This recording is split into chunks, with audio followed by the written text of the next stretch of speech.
Hello दोस्तों, आप सभी का स्वागत है क्वेश्चन पूर्व बाजार चैनल पे। तो जैसे कि आप सभी को पता होगा कि आज बताने वाले हैं पॉलिटी से 20 क्वेश्चन। तो बिना देरी की ओर चलते हैं क्वेश्चन की ओर।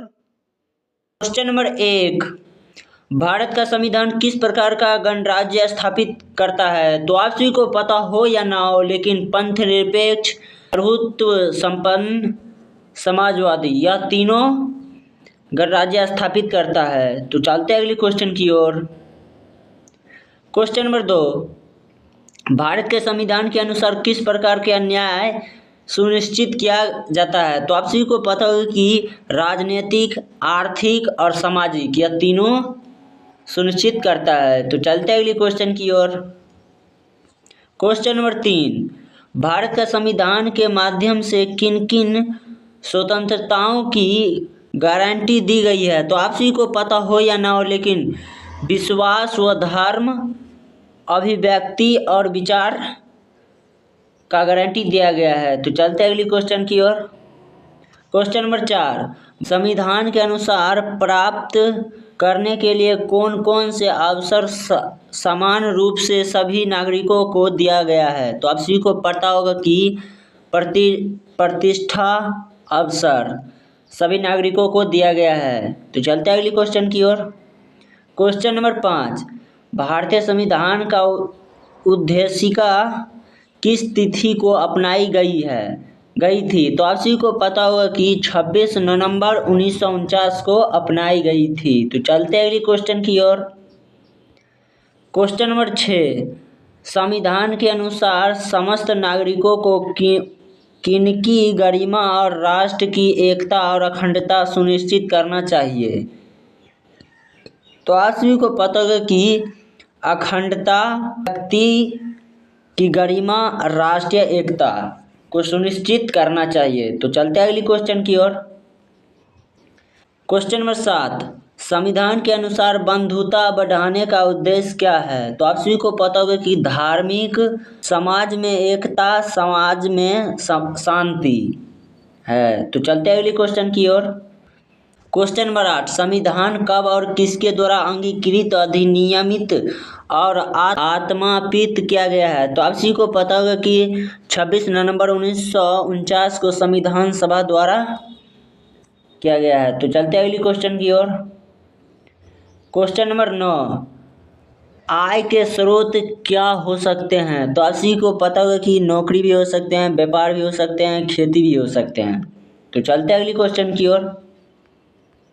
क्वेश्चन नंबर 10, लोगों के लिए सरकार किस प्रकार की सेवाएं प्रदान करती है? तो आप सभी को पता होगा कि न्यायिक सेवाएं, शैक्षणिक सेवाएं, युद्ध सेवाएं प्रदान करते हैं। तो चलते हैं अगली क्वेश्चन की ओर।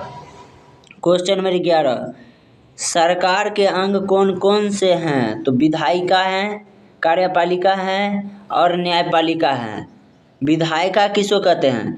सरकार का वह अंग जो कानून बनाते हैं उसे विधायिका कहते हैं, जो कानून को लागू करता है उसे कार्यपालिका कहते हैं, और जो कानून का देखरेख करता है उसे न्यायपालिका कहते हैं। यह तीनों सरकार के अंग हैं।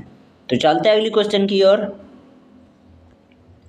क्वेश्चन नंबर 12, सरकार के स्तर कौन कौन से हैं? तो आप सभी को पता होगा कि केंद्र सरकार, राज्य सरकार और स्थानीय सरकार है। तो चलते हैं अगली क्वेश्चन की ओर। क्वेश्चन नंबर 13, केंद्र सरकार के अधीन सीधे नियंत्रण वाले प्रदेशों को क्या कहा जाता है? तो आप सभी को पता होगा कि केंद्र शासित प्रदेश कहा जाता है। तो चलते हैं अगली क्वेश्चन की ओर। क्वेश्चन नंबर 14, लोकतांत्रिक सरकार की प्रमुख विशेषता क्या है? तो आप सभी को पता होगा कि सरकार जनतंत्र की अपनी इच्छाओं का पालन करती है। तो चलते हैं अगली क्वेश्चन की ओर। क्वेश्चन नंबर 15, केंद्र सरकार का शासन निम्नलिखित में से किस पर नहीं होता है? तो आप सभी को पता होगा कि स्थानीय सरकार पर नहीं होता है। तो चलते हैं अगली क्वेश्चन की ओर। क्वेश्चन नंबर 16, लोकतांत्रिक सरकारों में शासन की अवधि क्या होती है? तो आप सभी को पता होगा कि निर्धारित समय के लिए होता है। तो चलते हैं अगली क्वेश्चन की ओर।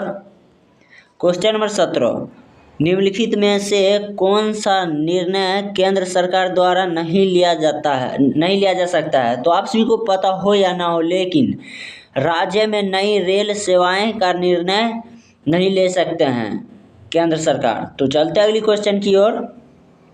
क्वेश्चन नंबर 18, लोकतंत्र में जनता की किस परिपक्वता पर सरकार निर्भर करती है। तो आप सभी को पता होगा कि उनकी मानसिकता स्थिति, उनकी शिक्षा, उनकी आर्थिक स्थिति पर निर्भर करते हैं। तो चलते हैं अगली क्वेश्चन की ओर।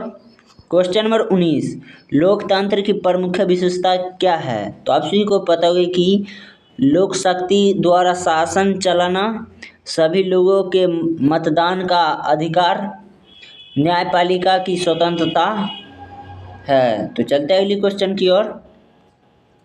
क्वेश्चन नंबर 20, गांधी जी के अनुसार किस व्यक्ति को वोट का अधिकार नहीं होना चाहिए। तो आप सभी को पता होगा कि जो ईमानदारी से काम नहीं करता है उसे वोट देने का अधिकार नहीं होना चाहिए। बात बिल्कुल सही है। तो आज का वीडियो यहीं पे समाप्त करते हैं। मैं आशा करता हूँ कि आप सभी को वीडियो थोड़ा भी अच्छा लगा होगा। यदि अच्छा लगा है तो आप इस वीडियो को लाइक करें। यदि चैनल को सब्सक्राइब नहीं किए हैं तो चैनल को सब्सक्राइब करें। धन्यवाद। अगले वीडियो में मिलते हैं।